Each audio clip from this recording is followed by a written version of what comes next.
Hey, everybody. Nice to see you this morning. I'm Chris over here. He, him. Good to see you. Well, you know, it is perhaps time to be singing some Christmas stuff. Now that we're after the Thanksgiving moment, you know. So you'll hear some of that this morning. Just know that however you show up in your relationship to Christmas, that's all right. And there are probably lots of those in the room, lots of different ways to be. And I think this is just a beautiful song from a few years ago called "The Earth Stood Still." Just thinking about that sense of waiting and how that kind of comes into play in a lot of ways in that Christmas narrative. So, yeah, this is "The Earth Stood Still."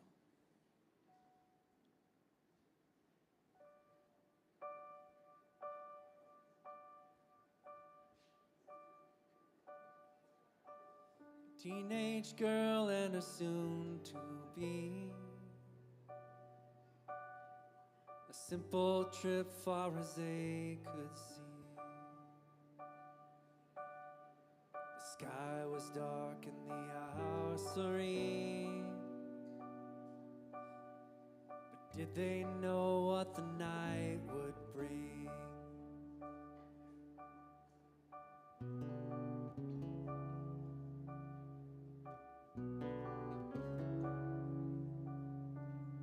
Lonely hearts strung across the land.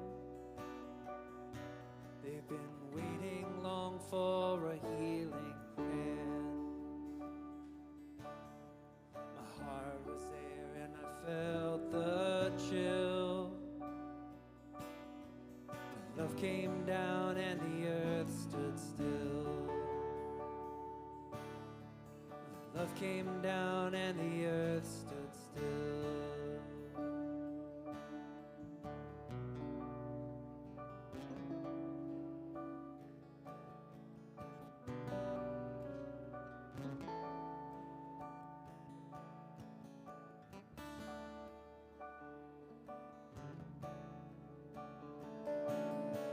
Shepherds stood under starry skies,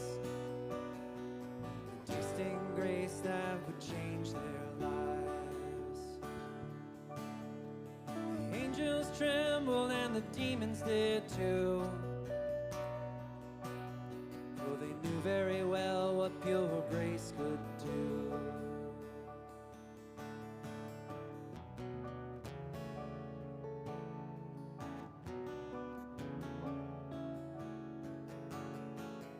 Hope of the world in a baby boy. I remember him well, like I was there that night. My heart was there and I felt the chill. The love came down and the earth stood still.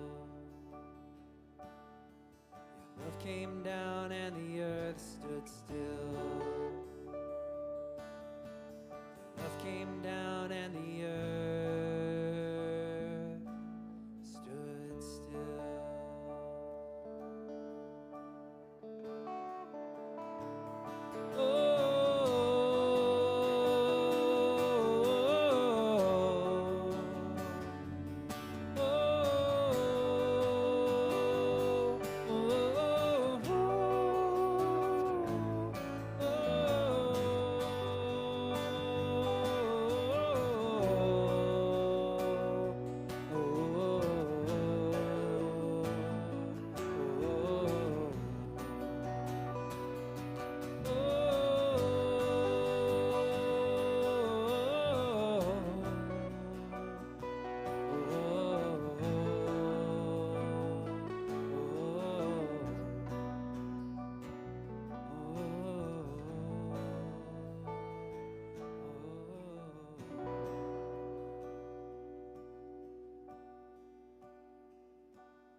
Welcome, welcome.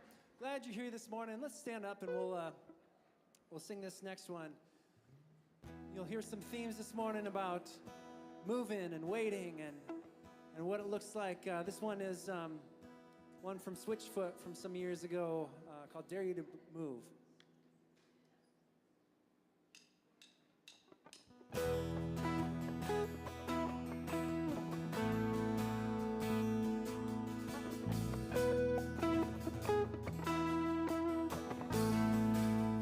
Welcome to the planet.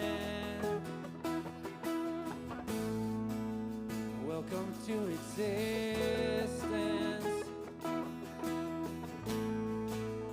Everyone's here. Everyone's here. Everybody's watching you now. Everybody waits for you now. So what happens next? What happens next? I dare you to move. I dare you to move. I dare you to lift yourself up off the floor. I dare you to move. I dare you to move like today never happened. Today never happened before.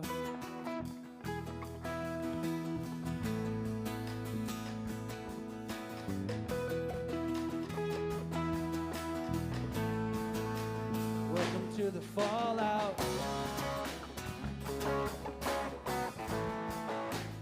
Welcome to resistance. The tension is here. Tension is here. Between who you are and who you could be. Between how it is and how it should be. Yeah. Dare you to move. I dare you to move. I dare you to lift yourself up off the floor. I dare you to move. I dare you to move like today never happened. Today never happened. Maybe redemption is stories to tell. Maybe forgiveness is right where you fell. Where can you run to escape from yourself? Where you gonna go? Where you gonna go? Salvation is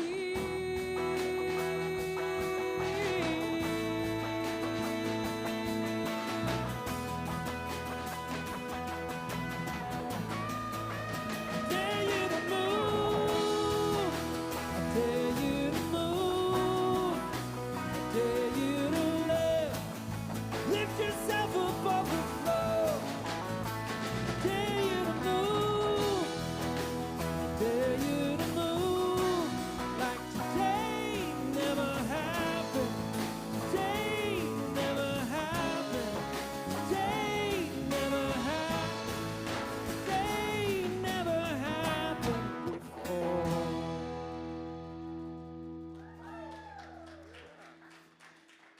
Yeah. All right. Well, hopefully you feel some blood in your body moving now. You just take a nice deep breath and let yourself be here. And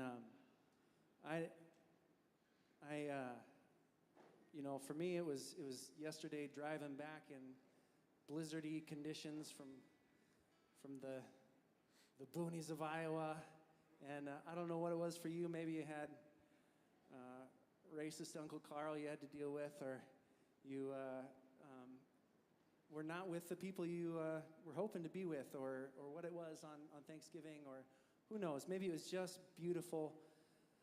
But we all come into this space this morning just from lots of different places, lots of different spaces of our heart. So soak that in, and if you feel a little bit of capacity, a little extra love that you have to give and to support in this space, I know there are others here, others of us that could use a little of that, and I think this moment is such a good time to remember that we're held. The burdens that we're carrying are not just for us. The hope, the transformation, the saving, the whatever that is that needs to happen in the world, that is not just for you to carry. So, feel yourself being held, and if it feels like you've been waiting for something to change, that makes sense. All that you are and all that you bring this morning is welcome. I'd invite you to take a seat, and we're going to sing another one. This is one that I wrote just for us to sing along, called "Welcome to the Dark."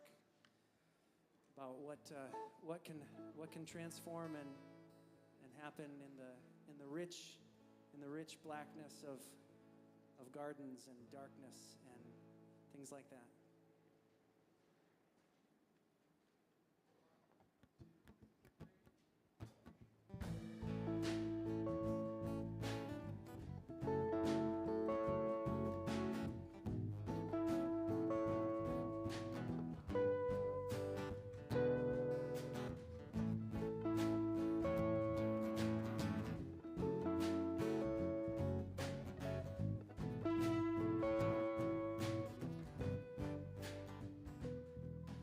Been feeling far away from yourself, like your trembling heart is in a glass on the shelf, and you're alone in the dark.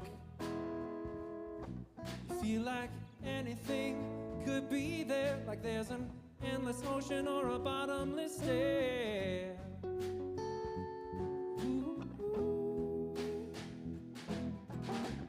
When your belly is a stone, feel like a stranger in your home, terrified of the freedom you feel, you can't quite tell what is real. Welcome to the dark. Welcome to the dark. Welcome to the dark, where it all starts. Welcome to the dark. Welcome to the dark. Welcome to the dark, where it all starts. It starts in the dark.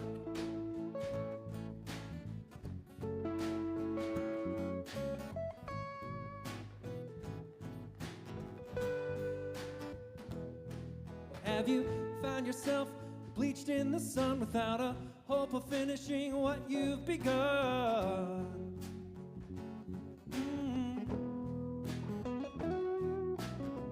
Helpless, hard, and calcified, can't move to keep yourself alive. Ooh.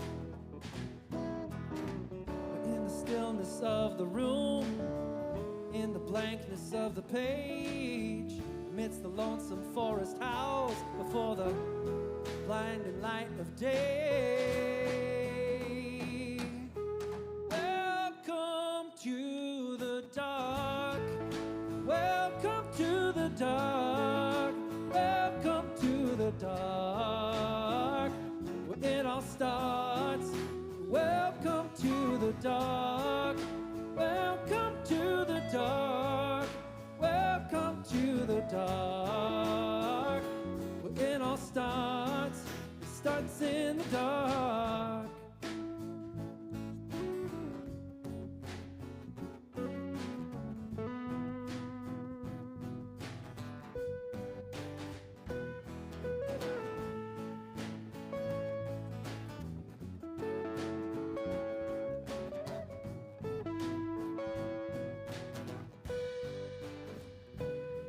You go back to the place you told yourself was a lie, the primordial dark where you close your eyes. Ooh, 'cause there's a spirit there over the deep, hovering and singing you to sleep.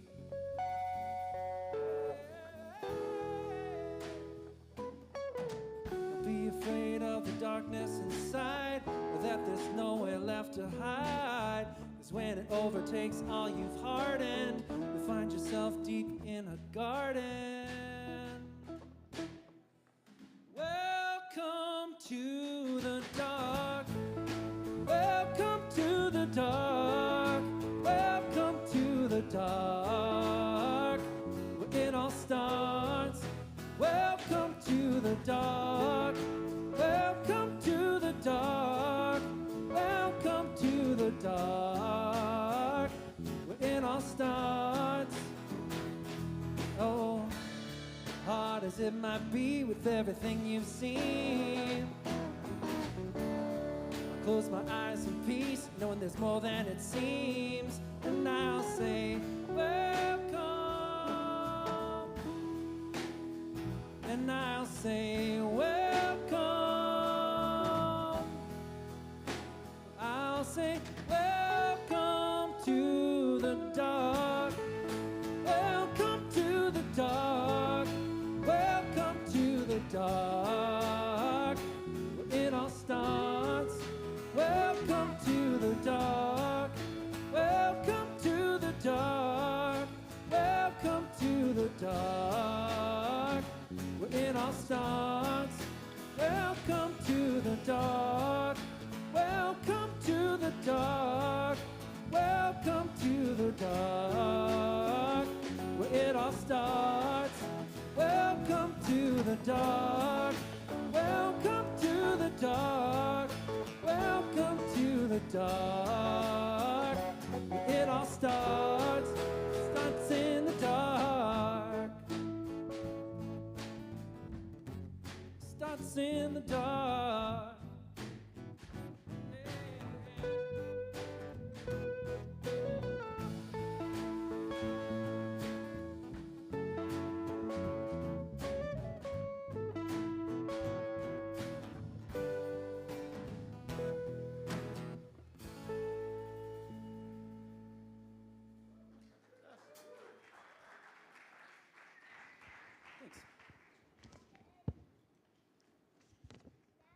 Good morning, everyone.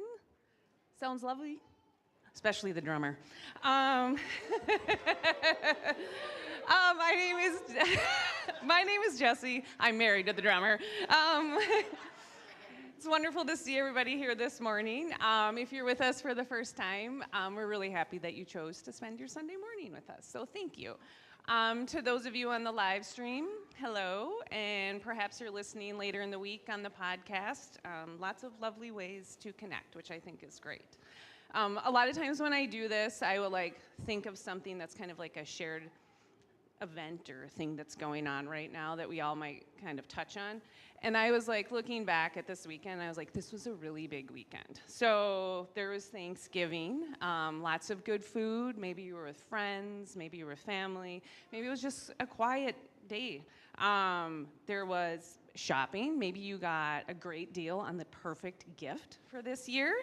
There is amazing snow outside. Maybe you're gonna go out and enjoy it. I know my 13-year-old is itching to go skiing this afternoon. And there was Stranger Things. I don't know about anyone else, but I also thought that was fantastic.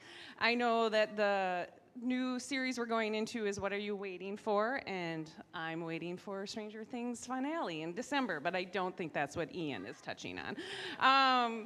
So a couple logistics before we get settled in. It's pretty casual around here. Feel free to get up if you need to. We have tea and coffee and water over there. Bathrooms are around the corner. There's a gender-neutral bathroom with a changing table, and that's fully accessible. You can just follow the signs to that. When you came in, you would have received, hopefully, a Sunday paper. I encourage you to check it out. It has some details about things that are coming up. It can allow you to follow along for today's message and just some other additional details, and I'll touch on a couple of those. One of the things that would have been in there is your communication card. Whether you are here for the first time or the 100th time, please fill it out. I know that they really, really appreciate it and they take it seriously. prayer requests, questions, recommendations. Maybe you want to sign up to help out in some way on Sunday morning, put it on there. I know they look at them every single week individually. So let me just make sure there's nothing else. No. Okay, one thing that's highlighted in your paper is on December 14th is the kids' like Christmas performance. So kids are always welcome in here, but I know that they are in the back right now working on their performance. That will be December 14th, and it is not here. Do not come here. It is at Richfield Lutheran Church. The details are in there. They're doing the Jingle Book, and if you have never seen a holiday performance at Fabric for the kids, you should go because you've been missing out. They're wonderful. Della, Heidi, they do a fantastic job. And I will say personally, this is the first year that I do not have a child in this performance. So, however, I am very much looking forward to going to it. And I just also need to say, I'm not missing all the driving and logistics and dropping off and rehearsals. So to all the parents that are making it happen and big people, thank you very, very much. So go on December 14th. You will not be disappointed, I promise. There are also details about Christmas Eve on there and just some other additional stuff. So we are starting a new series, like I said, What Are We Waiting For? I'm looking forward to this. It's going to go kind of along with the Advent season. I don't know about you, but I think waiting is really hard sometimes. But we live in a really busy world that pushes us to go, go, go, and I think sometimes it's good to be told to slow down and to wait. Sometimes waiting is the journey, and getting to the end just makes it a little bit sweeter. So I'm looking forward to this series. And one of the things that is going to kind of piggyback that is when you came in, you got these, or you're going to, oh, no, sorry. They are over there, I believe. You'll get them when you leave. Is that correct? Yeah. Okay, perfect. So these are paper chains for waiting. I didn't read that little last part earlier. So I'm going to do a little demonstration. I'm not a crafty person, but even I can do this. So I think if I can, you can too. And so when you leave, there are a bunch of little pieces of paper, and you are going to be able to cut them out, and they have questions on them, and there's one for each week. So there's 7 of them. You can do one each day. This is something you can do it on your own. You can do it with your family at dinner time. You can do it in your group if you're a part of a group here, or however you want to play it out. You can do this in a lot of different ways. And I will say, this is one of the things I think Fabric does really well of like sparking conversation.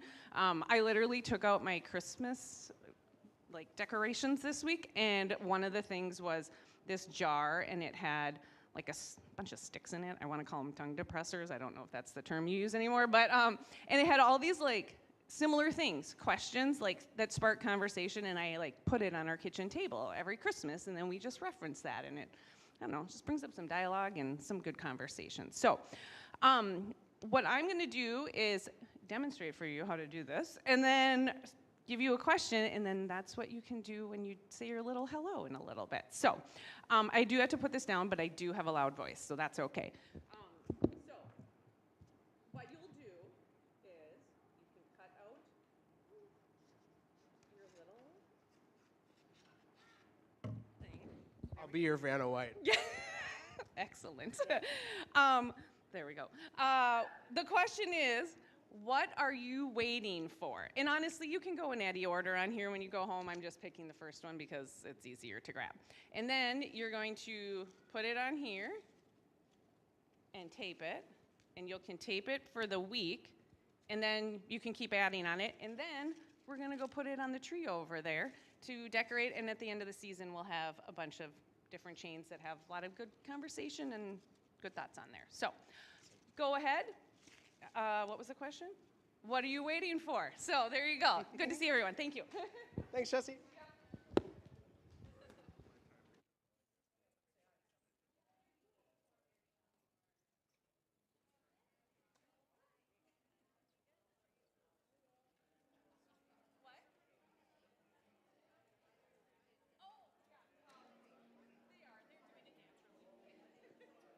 Hey, everybody.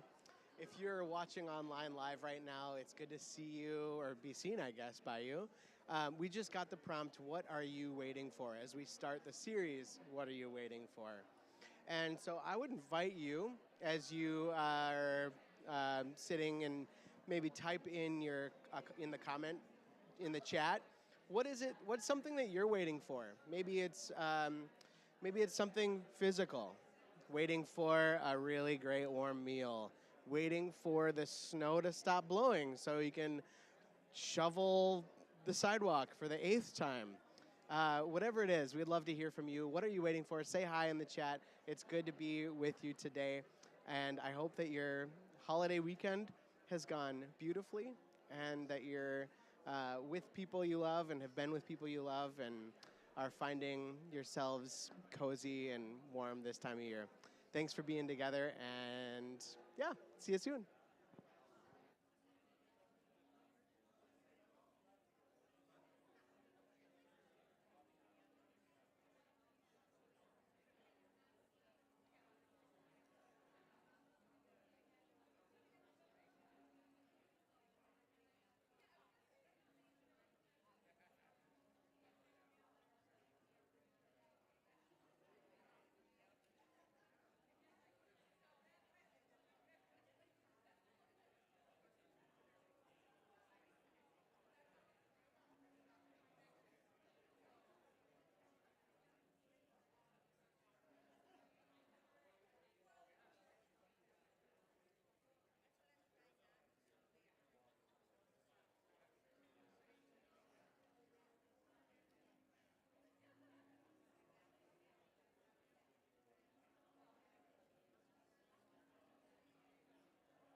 In the bleak midwinter, icy wind made moan.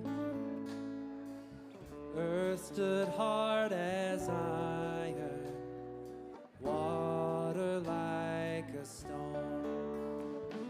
Snow had fallen, snow on snow on snow.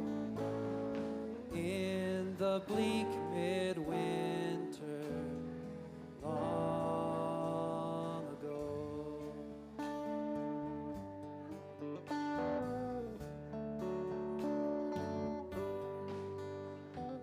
Angels and archangels may have gathered there, cherubim and seraphim rising in the air. Oh, but only Mary in her maiden bliss worship the beloved with a mother's kiss.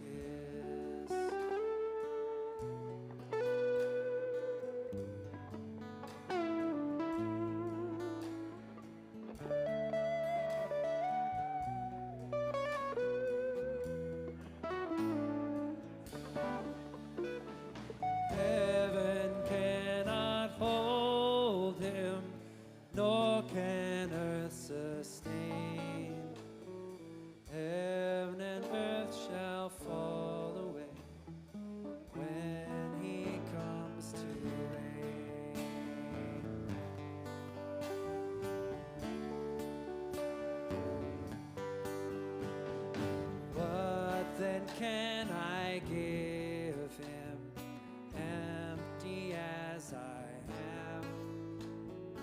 If I were a shepherd, I would bring a lamb.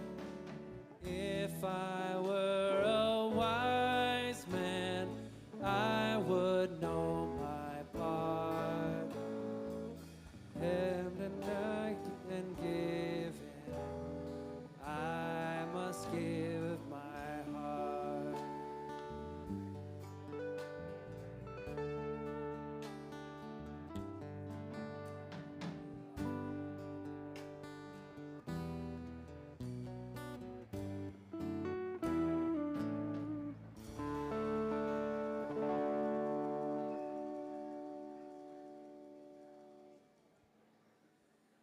All right, go ahead and have a seat. Thank you.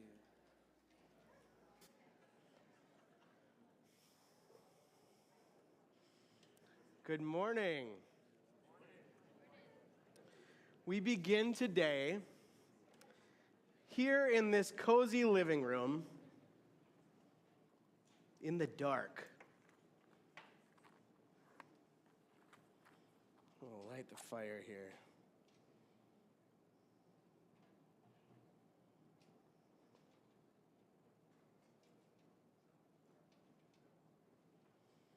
It may be midday now or mid-morning, but let's imagine that it's dark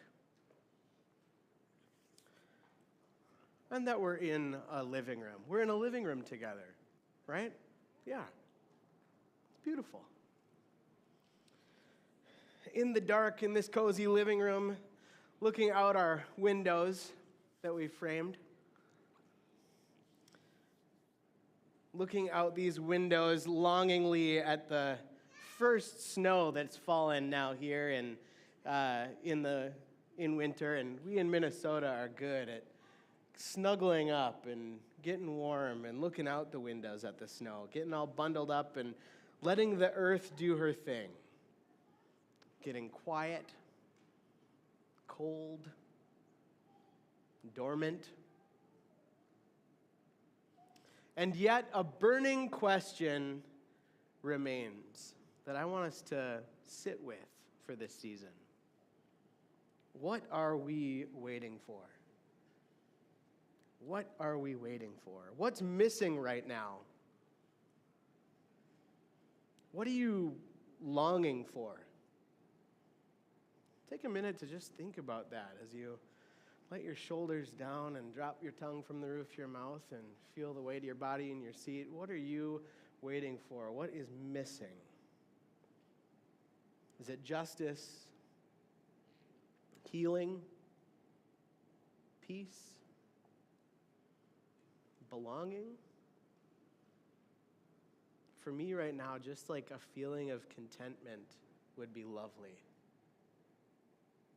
To be relaxed, to feel safe.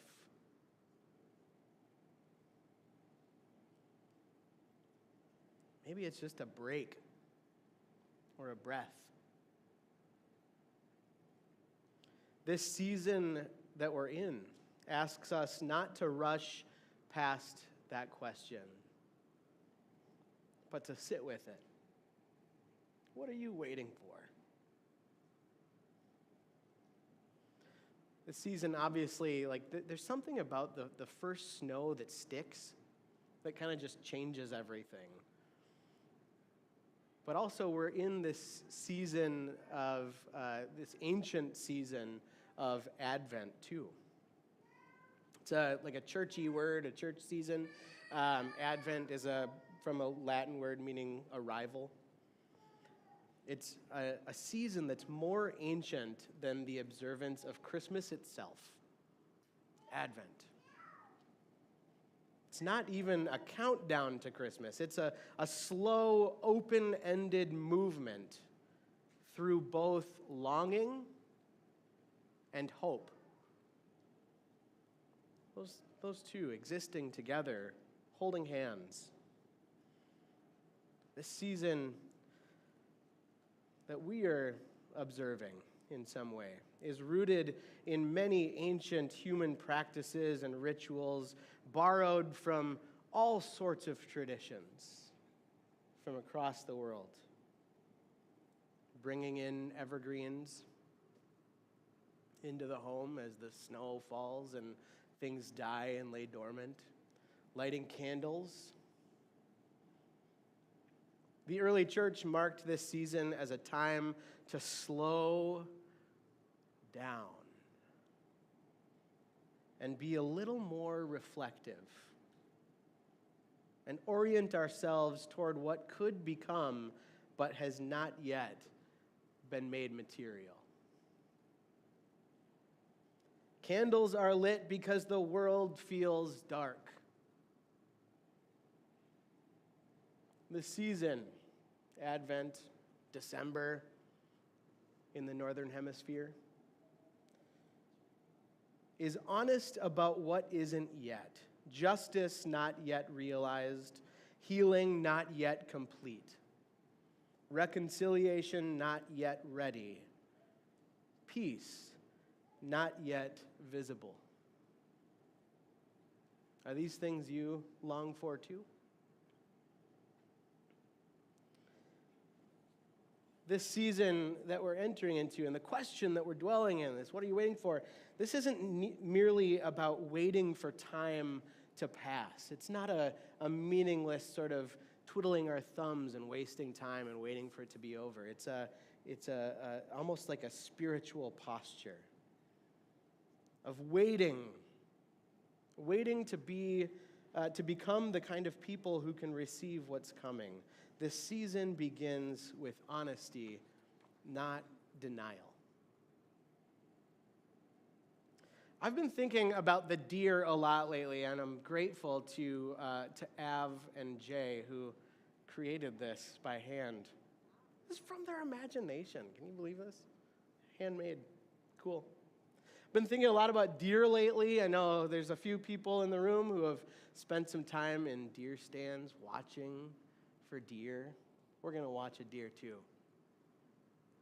Have you ever sat and just watched a deer? It's amazing. I've been thinking a lot about deer and all the many animals that are native to places like here where we're from. Deer and wolves and foxes and cardinals and chickadees and all the things that somehow survive outside in the light and in the dark. All these critters who don't have the advantage that we do as humans of being able to go into shelter and turn on the lights and turn on the heat and pretend that the world isn't what it is. Deer show up silently, if you're lucky, maybe in your own backyard. They show up silently this time of year, and their deer are sort of living paradoxes of both like grace and fear all at the same time. Kind of twitchy and yet confident, stoic but watchful. The reality of winter for the deer is scarcity. What used to be a land abundant with food sources has now become more dormant. Every single calorie counts as predators have the advantage. You look at a deer and it's almost like, look at that deer, it's just like, I'm eating bark out here, you know? It's rough. But the posture of the deer in the waiting, the posture of the deer in the dark, is worth exploring, I think. Because deer, unlike us who get to, create our own environments, deer remain themselves even in scarcity. They don't have the benefit that we have. They can't pretend that the landscape isn't frozen. They adapt, they listen, and they endure. dignified, alert, still moving with quiet authority. Deer wait through the winter with this listening posture. Look at the ears on this thing. We can't right now, it's showing its butt. Look at the ears on this thing, how they kind of move, listening for what's important and letting the rest go. Steady, they're steady and alert in the cold. They're hungry and exposed. They're eating bark just to make it through and finding nutrients and calories in places we would never even imagine. But they don't lose themselves. They don't panic in the cold and in the dark of winter. They don't try to outrun the season. They just simply stand in it.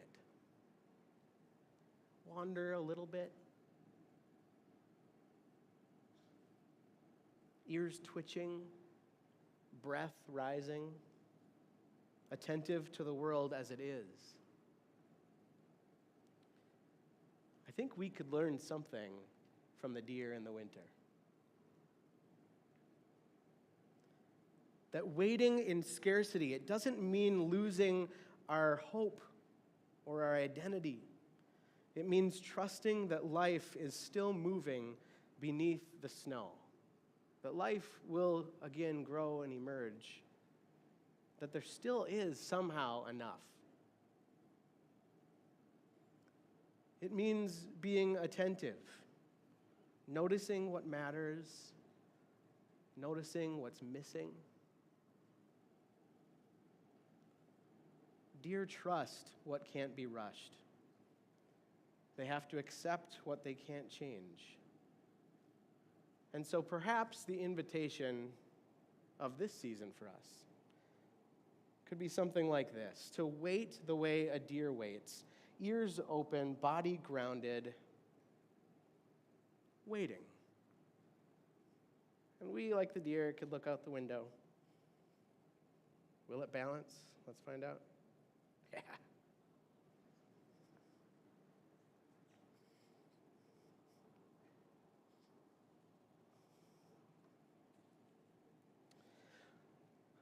One of my favorite poets is Wendell Berry. He's a farmer from Kentucky. I don't know if he's ever left Kentucky. I don't know if he's ever left his farm. This guy is like quiet, super prolific writer, but stays grounded on the land that he is responsible to steward. And there's this really short poem that he wrote that's one of my favorites. It's called "To Know the Dark." Yeah, there he is. To know the dark. And this comes from a man who has farmed the same land for nearly 60 years now. But here's what Wendell Berry wrote in his poem. To go in the dark with a light is to know the light. To know the dark, go dark. And find that the dark, too, blooms and sings and is traveled by dark feet and dark wings. I want you to breathe in that poem. I'm going to read it and not skip anything this time. To go in the dark with a light is to know the light. To know the dark, go dark. Go without sight. And find that the dark too blooms and sings and is traveled by dark feet and dark wings. Berry suggests that the dark is not something to defeat or to avoid. It's something to know, to take in the beauty of. And you can't know it if you're trying to outrun it. Sometimes the dark is where truth finally has room to rise up, to take up space. Clarity can come in the dark. When I was 23, I moved from here in the Twin Cities to a land entirely unfamiliar to me. I moved to Wasilla, Alaska, which is a train stop in between Anchorage and Fairbanks. It's made famous. I moved there in 2009, right after an election where Sarah Palin made it famous. But it's a beautiful place. Right in the mountains, it's nestled between the Susitna River and the Talkeetna Mountain Range. Just right in there. It was like living in a painting that was alive. Every day, the landscape changed. The mountains looked different depending on how light hit it. Living truly, for the first time, living truly away from home was a new experience for me. I often say that from 23 to 26, when I lived in Alaska by myself, that's kind of when I grew up into adulthood. I think there's something about the prefrontal cortex becoming a little less squishy too that happened while I was up there. And after a couple years of living there, I was starting to wonder, what should I do next? I was at that point of life where I was like, I need to land somewhere and be there, like really put down roots. And I love these people so much. I was working as a youth director at Good Shepherd Lutheran Church, like having a blast, had some really dear people. The thing about living in the mountains in a rural area where nobody's actually really from there is that like you become community. People are so welcoming, and they wanted me to stay for a year, just like get through a winter. Because up there, when I say it's dark in the winter, it's like dark, dark. Everyone takes an hour break at lunchtime just to go drive outside because it's like the little bit of sunlight you get. The sun comes up, the sun doesn't come up and over. The sun peeks over the mountain and then says, see ya, about an hour later. And I was wrestling with, what do I do? I had dropped out of college to move there, and everybody, like my supervising pastor up there, Dwayne Hansen, he was saying, like, you should go to seminary. You should think about becoming a pastor. And I was like, yeah, maybe, but I also have to get a degree, and then I have to go to seminary, and I don't know. And then I like reconnected with this girl named Rachel, who had become unexpectedly compelling. She wasn't about to move to Wasilla. She was living in the thriving metropolis of Fargo at the time.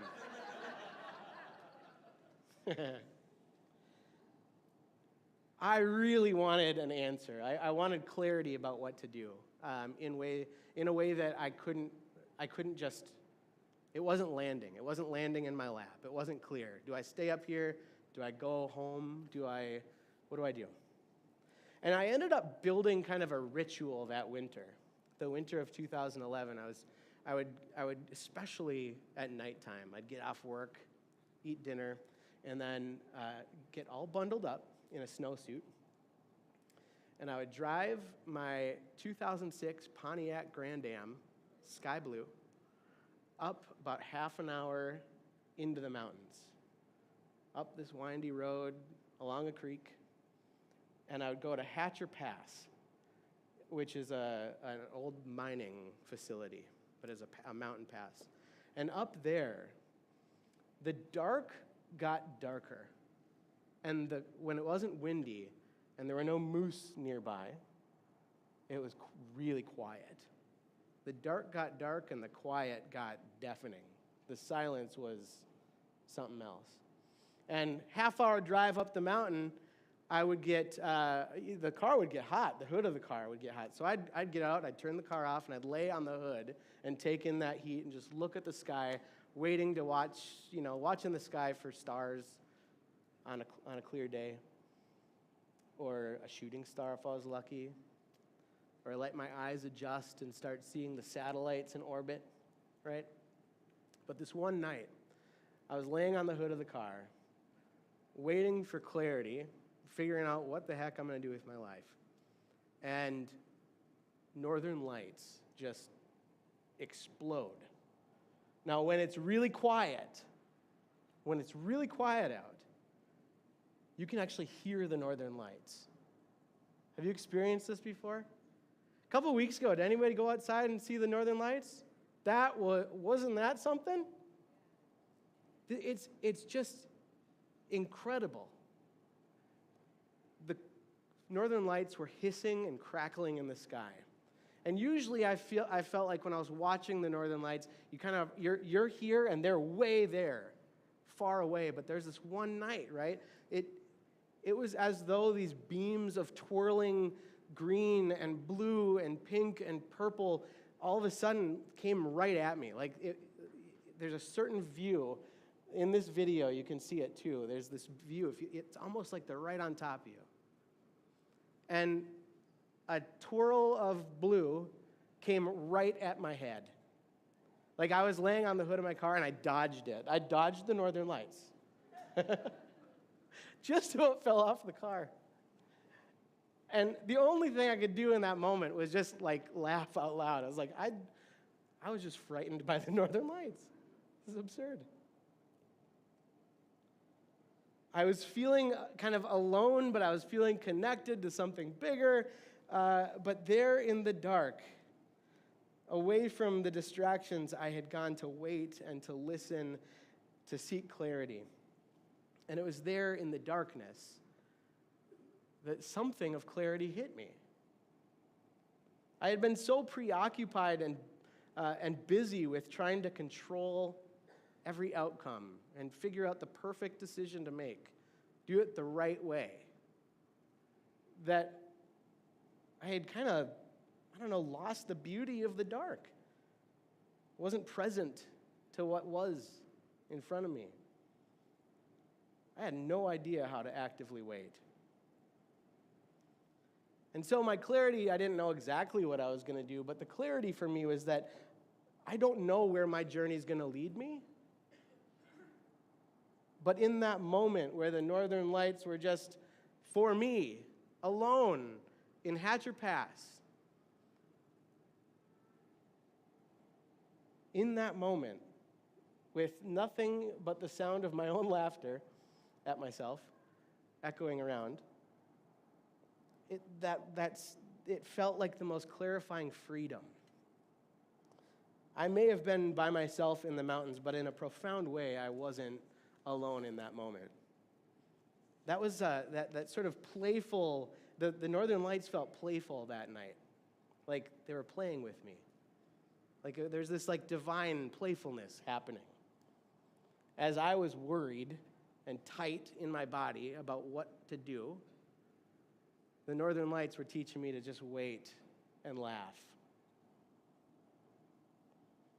And then I got in my car and I started the engine back up and I drove back down the mountain. And as I drove down the mountain back into town, my laughter turned to just grateful weeping. But the good kind, the happy tears with the strength of all my ancestors and future descendants that were just with me, present. And I was crying and laughing all mixed together. Maybe it was the relief of having kind of removed the pressure of making the perfect or the right decision. Maybe it was that I had an encounter with a playful God. And now a clarity and confidence in my own direction, despite the reality that I didn't know where it would end. That night, the dark bloomed and sang, like Wendell Berry said. The dark bloomed and sang. And because I stopped trying to conquer it, I learned from it. I got to learn how to wait. There's something in the Christmas story, the Advent story, too, about Mary, who knew about the dark, too. Mary, who learned from an angel and was fine with it, that she was pregnant. 14-year-old, something like that, Palestinian Jewish peasant.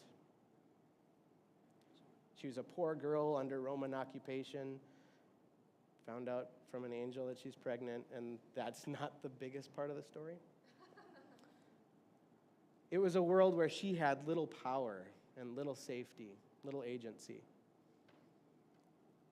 She probably was laying on the hood of her car at one point too, wondering what's life going to be like. And she finds out that she's going to have a baby and responds with a song. Now, how she ends up pregnant, I don't care. What I care about actually in this story is her response, that she sings this song or recites this poem or whatever. It's this revolutionary poem, often disguised as a beautiful little lullaby. It's called the Magnificat. And she sings words like, "My soul proclaims the greatness of God, the God who lifts up the lowly. You fill the hungry with good things. You bring down the mighty from their thrones." Like, this song is protest language. This is liberation. It's what becomes possible with good waiting and good courage, I think. This song, like, people talk about the Bible as if it's one thing. Depending on the empire you're living under, this part of the Bible often gets banned. Like, entire regimes have banned this from being read out loud. I think Mary knew something about waiting in the dark, and I think that this season, as we opt into, reading these stories and contemplating these questions for ourselves, it's about waiting, but not passively. This season is about waiting in the dark with fire in our bellies. It's about expecting that God's big vision of love grows first unseen in the dark, in the margins, and in the quiet. I think Mary knew that the dark can bloom and sing. I think Mary knew what Wendell Berry learned. That the most revolutionary beginnings start where no one seems to be looking. And so for you, I'm wondering, again, what are you waiting for? What are you longing for? What hurts in your life, in your family, in your neighborhood, community, world? What hope has gone quiet but hasn't disappeared? I want to have you just take a minute to think about that and maybe even jot it down. There's a space on the back of your Sunday paper. What is it that you are waiting for? Today we begin in the dark, because the dark is where longing and hope exist together. It's where we gather the honesty and the courage to name what's missing, and then we dare to hope anyway. It's my prayer for us this year and across time that we would resist the temptation to try to just defeat the dark or fear it. May we stay in the room long enough for the clarity that often emerges only in the dark. May we lie on our hoods of our cars, seeking something, and let time slow down, and let the womb-like quiet of the divine hold us gently or play with us a little bit. When we feel scarcity, like the deer in the winter, may our ears perk up, our bodies stand tall, our hope wake up inside us. When the world feels overwhelmed and fear whispers that everything is falling apart, may we not shrink into reactionary little people or panic, but instead lift our heads, listen well, trust that the dark too blooms and sings for you. And may our waiting together this Advent, this December, this Christmas, be the place where longing and hope learn to hold hands. May it be so.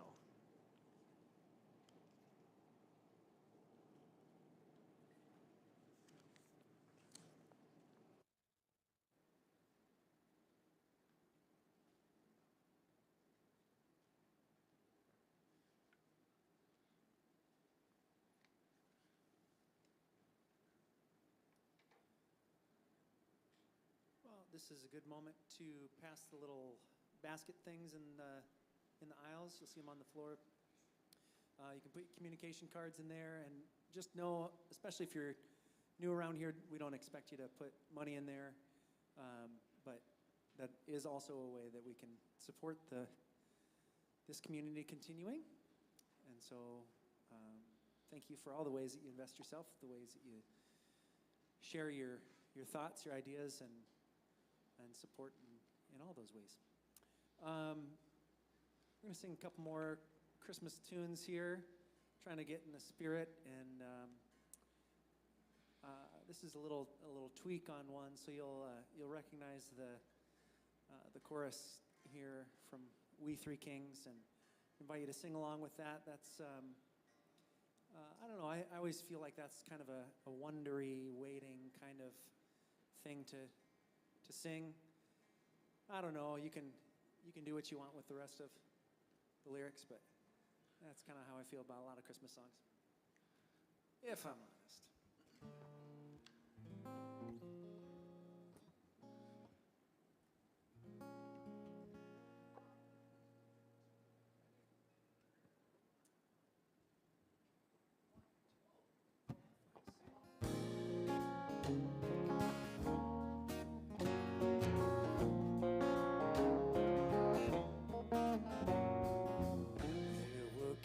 Of the Orient, bringing gifts to the child. Through the fields and deserts they came. Messiah was worth every mile. Star of wonder, star of light, star with royal beauty bright, westward still proceeding, guide us to that perfect light.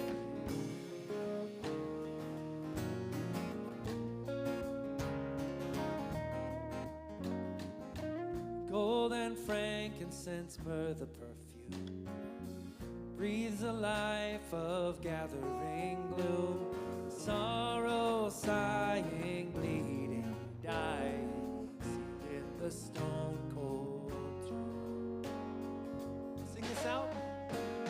Star of wonder, star of light, star with royal beauty bright, westward leading, still proceeding, guide us to thy perfect light.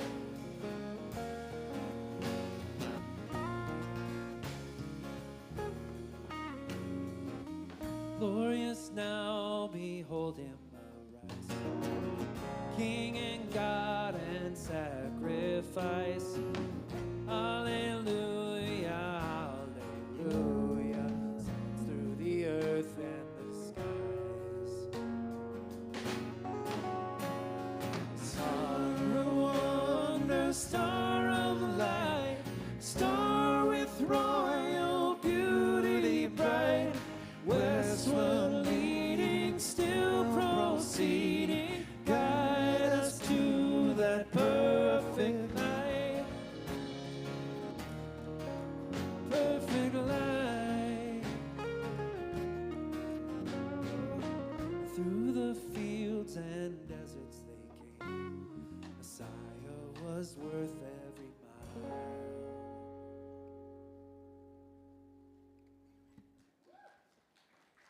Thanks. All right, can we stand up and I want to sing this last one. It's a little cheeky, but it's mostly just fun. All right. I got a tune. I got a quick. Sorry. That is the tune, so I'll tell jokes for a while. No,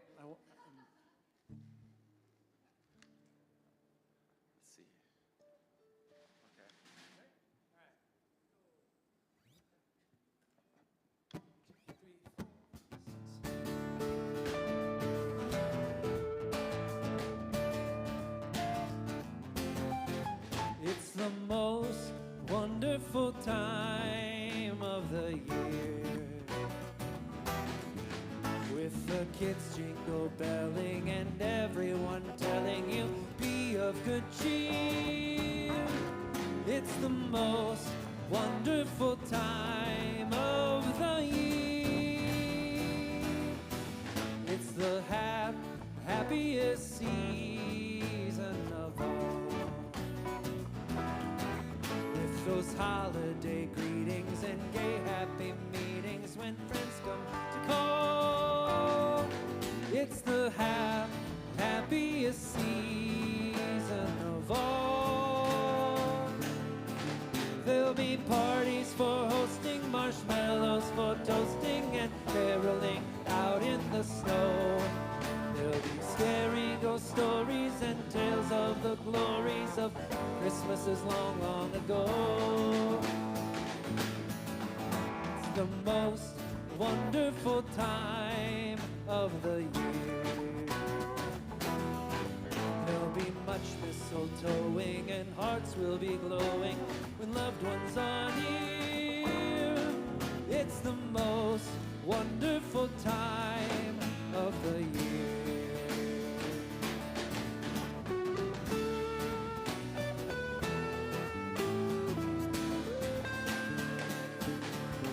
There'll be parties for hosting, marshmallows for toasting, and caroling out in the snow. There'll be scary ghost stories and tales of the glories of Christmases long, long ago. It's the most wonderful time of the year.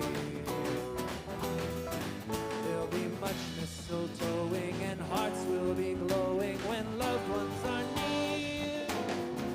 It's the most wonderful time. Yes, the most wonderful time. Oh, the most wonderful time of the year.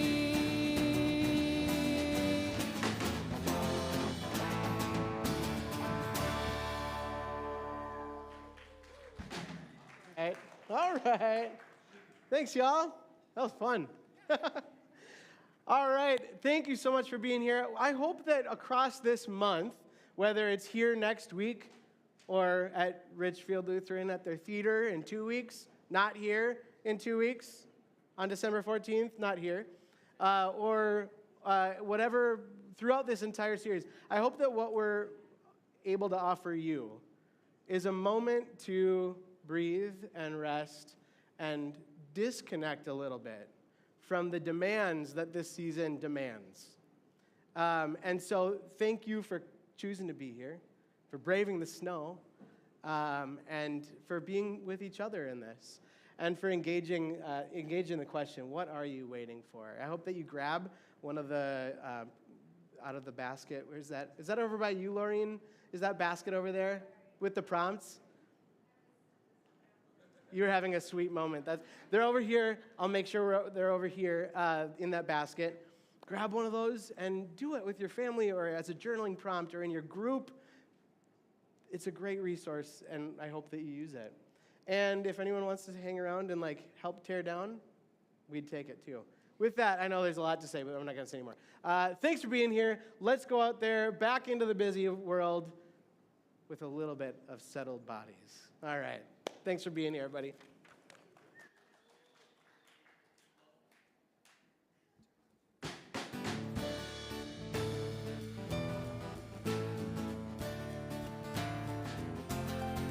It's the most wonderful time of the year. With the kids jingle belling and everyone telling you be of good cheer. It's the most wonderful time of the year. It's the happiest season of all. With those holiday greetings and gay happy meetings when friends come to call. It's the happiest season of all.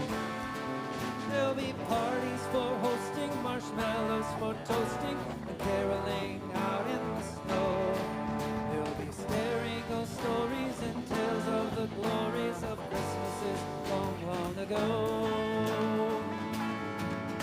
the most wonderful time of the year. There'll be much mistletoeing and hearts will be glowing when loved ones are near.